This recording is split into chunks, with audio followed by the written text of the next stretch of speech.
Well, I think a lot of people are under the illusion that when you're an entrepreneur that your schedule is so free and you own your own business, great, you get to take all this time off, do you get to play golf? And the answer is no. I mean, it's very hard. I have a really hard time taking time off, so that's a challenge that I have to deal with. My name is Susan Matthews Apgood, and I am the president and founder of News Generation. We are a media relations company, and we focus on broadcast media, so we pitch interviews for our clients or on behalf of our clients to radio and television stations to get them earned airtime. When I was finishing up business school, I was up in New York with a client for a previous agency that I worked for, and the client had noticed that the agency I was with at the time was having some financial issues, and she said to me, I know you're finishing grad school and you'll have your MBA. If you ever thought about starting your own business, now would be the time, and we would come with you. And that client was Microsoft, so it made it really easy and really nice, and it was a great time to launch because that was really the start of the tech boom. When we first started, not everybody had email, so there was a lot of faxing going on, and the status of the speed at which stuff gets done is so much more quick than it was 15, 18 years ago. And we've really been able to do a lot more with a lot less in terms of technology in the last several years. And I think maybe even in the last 5 years, things have changed the most with social media and with the speed at which things get done.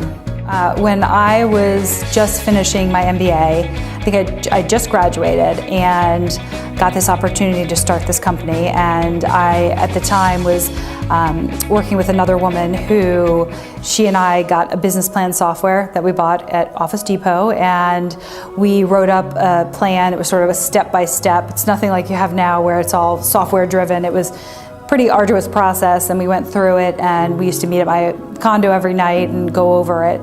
And we fine-tuned it, and I was talking with my parents on the phone one night and telling them how I really wanted to do this, and I had been interviewing for MBA jobs, and so my mom, who has bought and sold many businesses and started a couple, said, well, why don't you just send us the plan and we'll take a look at it.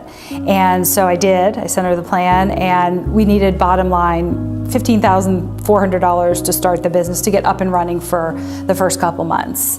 And within a couple days, I received a check for that exact amount that just said good luck in the memo line. Our target client was mostly PR agencies, bigger PR agencies that would sub out the broadcast portion to us.